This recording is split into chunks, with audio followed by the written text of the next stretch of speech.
Christopher Romero studied poetics at College of California with Robert Duncan and others. He plays Balinese Gamelan with Sekar Jaya in California and Dharma Swara in NRC, and performed at the Bali Arts Festival, Symphony Space, the UN, and the Stone. He's currently developing a suite of literacy learning software for children used in schools at Amplify as a director of engineering. Thanks very much, Christopher. Thank you so much. I'll keep this short. I want to do a couple things, just a little bit of think, and then share some pieces that I've worked on over the years. Lately, I've been thinking a little bit about simple tools that you can use to do analysis and creation, right? So in a sense, I use these every day when we're talking about applications we're developing. And at the same time, use them when doing creative things as well, theatrical things. You touched on my background. I'll just say 25 years of working in all sorts of software. I've worked with games, worked with Nickelodeon VR, and I work in Amplify. And my band New Moon's putting out an album next month. It's cool. Check it out. The other day, I came across a link for Babylonian mathematics, which I didn't know anything about. I started to read about it. Kind of interesting. You can see the shapes that they use to indicate certain numbers. They had no zero, but they could do some pretty good stuff. And they had a base 60. And the 60 number runs through a lot of different things. It's how they describe months. And curiously, they had a 12-hour clock with 60-minute hours, where 2 of their minutes was equal to 1 of our minutes. So they had a different sense of time. If you can imagine what it would be like to suddenly appear in a place like that and have your watch behave differently, I suppose you'd get used to it, but I think it would be interesting. And in thinking about how that might warp your perceptions, how that might give you a premise for a VR theatrical piece or something else is something, I try to do that as much as I can, is just stop and think about what this might mean. Some imagery that I started to think about related to Babylon in some area is cuneiform tablets. Looks a little ZBrush, but this is how they wrote. And from there, we zoomed over to the Key Brothers with their fantastic Epic of Gilgamesh video. Just to interrupt for a sec, can we make that that presentation a little bit bigger, just for the camera? I think it's like spacebar, and then this, yeah. Yeah. How's that there? Just make it a bit bigger, if you can. Yeah. Is that better for the camera? Okay, sorry to interrupt you. Cheers. Not at all. Okay, so looking at cuneiform, and this, of course, made me think about the Key Brothers and their Epic of Gilgamesh. I'll zoom here and just say there's a lot of cuneiform out there. 500,000 tablets recovered, but probably millions that haven't shown up yet. Gilgamesh is, just watch the video. The thing that this ended up reminding me about was a friend who I saw this with for the first time accidentally. It's just something we came across, and he was a painter, and he was very, very good. He's no longer with us, but it zooms right around from these edges of things you come up with arbitrarily to things that may have some personal meaning. Let's skip some slides and go down here. More, because I think that this is what this.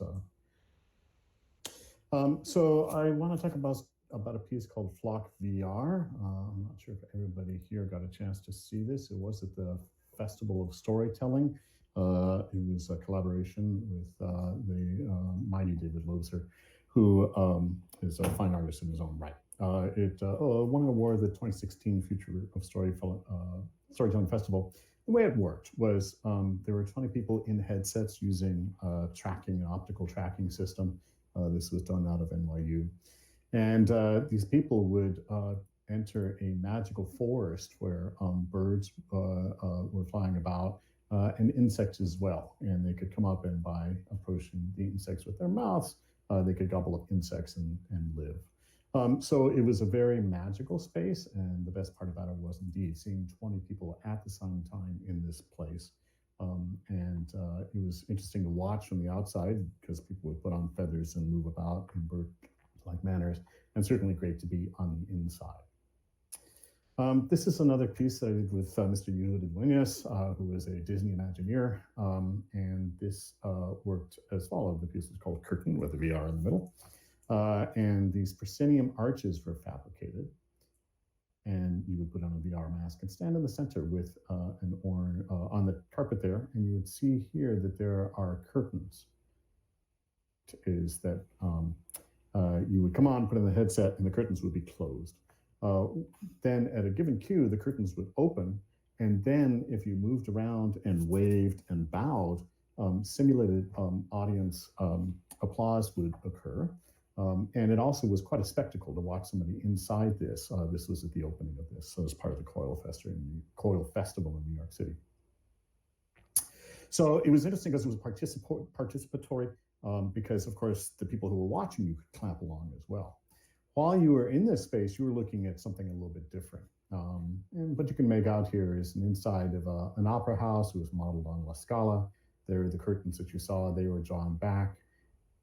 It would center on you. So as you did these various moves and worked out how to best bow, the audience would see you executing those same things. So been very interested in exploring this difference between the inside the space and the outside the space as fabricated. I'm going to talk about a little piece called Your Part. This was done at the Here Now Festival in Kansas City. And the way this worked is it was an adventure, an adventure, a Foley adventure. Different scenes would appear and different events would occur on those scenes. But the way it worked is that you had these tables full of sound effect devices, anything from miniature doors that would open, and when you open the door, it would open a door in the farm, to boots that you could walk, stamp up and down on a concrete surface. As you did that, the camera would advance and you would hear the boots echoing inside some part of the factory. So it was a very participatory piece that let people take on that role of the Foley sound artist, and instead of being responsive, instead of being responsible for responding to events that would happen verbally in, say, a radio play, by making these motions, you would drive the animations and drive the narrator to their next cues. So it was a little bit of a turnabout, but a way to experience that, what you would do as a Foley artist at the same time. I have a couple of new things that are in the works. 2013 is about navigating a flooded New York City. The way things are going, I'm probably going to have to move up that date, sadly. And a piece called Airport. And this is inspired by an old friend who once had to do everything for an airline at SFO, and this was back in the 50s.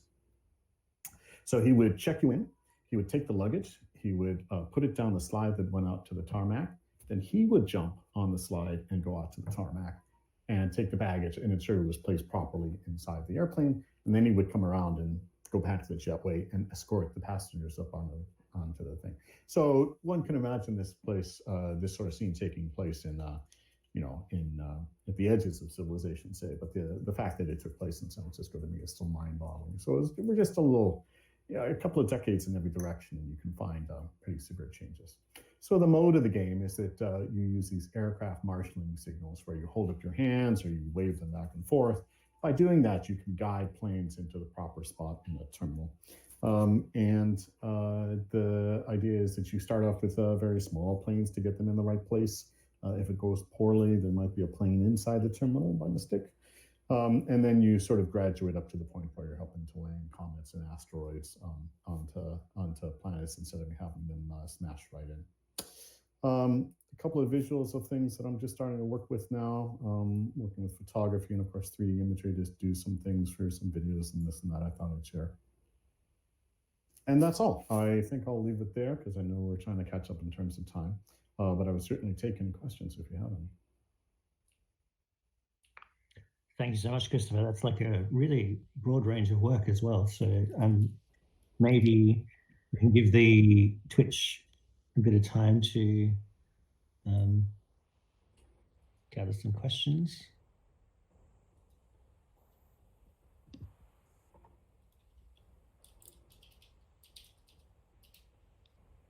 I guess I can throw one in there, which is you mentioned the different temporality, like culturally, that you kind of worked on or worked with.